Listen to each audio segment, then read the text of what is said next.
Que bom podermos nos encontrar aqui no Evangelho na Vida e na Pastoral e deixar que a palavra de Deus possa ir também nos guiando em cada escolha, em cada decisão nossa. Que bom poder contar com você que sempre está aí acompanhando e rezando junto comigo o Evangelho do dia.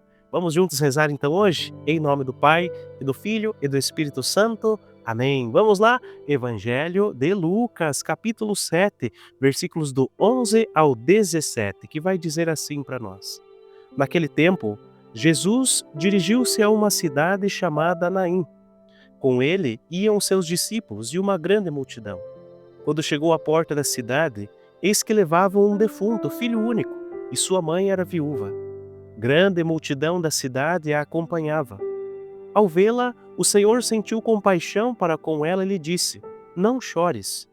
Aproximou-se, tocou o caixão e os que carregavam pararam. Então Jesus disse: Jovem, eu te ordeno, levanta-te. O que estava morto sentou-se e começou a falar, e Jesus o entregou à sua mãe. Todos ficaram com muito medo e glorificavam a Deus, dizendo: Um grande profeta apareceu entre nós, e Deus veio visitar o seu povo. E a notícia do fato espalhou-se pela Judeia inteira e por toda a redondeza. Palavra da salvação, glória a vós, Senhor.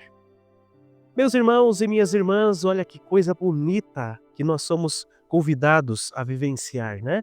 Hoje o Evangelho nos apresenta uma cena tão comovente da vida de Jesus, que é justamente o momento da ressurreição do filho daquela viúva de Naim. Trata de uma passagem que, como nós vimos aqui, né, que é uma forma tocante de como que a misericórdia encarnada de Deus se inclina diante da dor do ser humano, não por dever, mas por compaixão. Que bonito! Jesus entrou na cidade de Naim e quando se aproxima da porta ele encontra um cortejo fúnebre. Você ouviu, né? Era o filho único de uma viúva que estava sendo levado para o sepultamento. A mulher já tinha perdido o marido e agora ela também perdeu o filho. E com ele, com certeza, perde também toda a sua segurança, toda a proteção, toda a esperança. A multidão a acompanhava, mas ninguém podia devolver-lhe aquilo que, né, para ela tinha sido arrancado. Só Jesus. E o texto disse para nós que quando Jesus a vê, o Senhor sentiu compaixão e disse: Não chore. É importante perceber, meus irmãos, que ninguém pediu o milagre. A iniciativa foi toda de Jesus.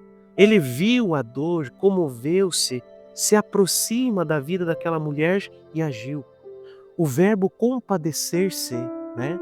A gente pode olhar assim como um movimento que vem lá do nosso interior, do interior de Jesus. Não é um sentimento superficial, mas uma dor, uma profundidade que vem lá do íntimo do coração do Senhor.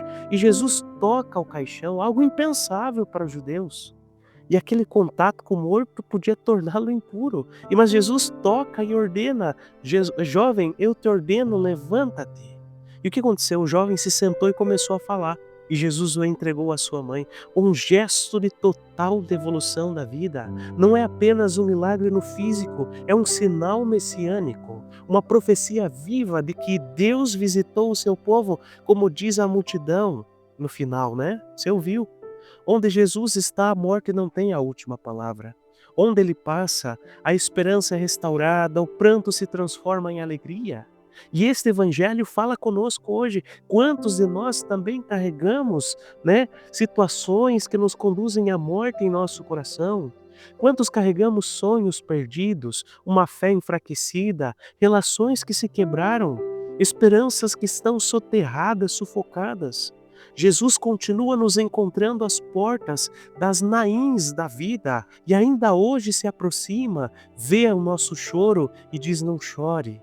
Ele toca naquilo que em nós está em condição de morte e com a sua palavra vivifica, nos convida a nos levantar novamente.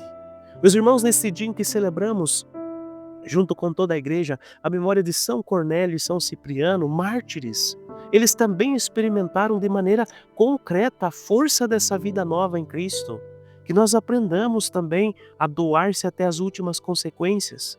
Cornélio, Papa, Cipriano, Bispo, teólogos, viveram em tempos de perseguição, divisão dentro da igreja. Mas os dois, sustentados pela fé no ressuscitado, deram testemunho de coragem, de unidade e de caridade até o momento final.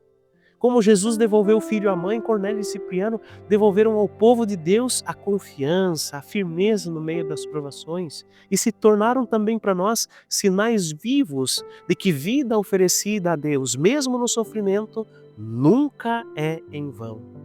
Que hoje, então, a gente contemplar este evangelho que nos é proposto e também celebrando esses santos mártires, que nós possamos, meus irmãos, reconhecer o Senhor que se aproxima das nossas dores, que nos chama à vida nova, que nos envia como discípulos da esperança. Que assim saibamos ouvir o Senhor dizendo para cada um de nós: levanta-te. E sejamos como Cornélio, como Cipriano, testemunhas do Evangelho que vence a morte. Assim seja.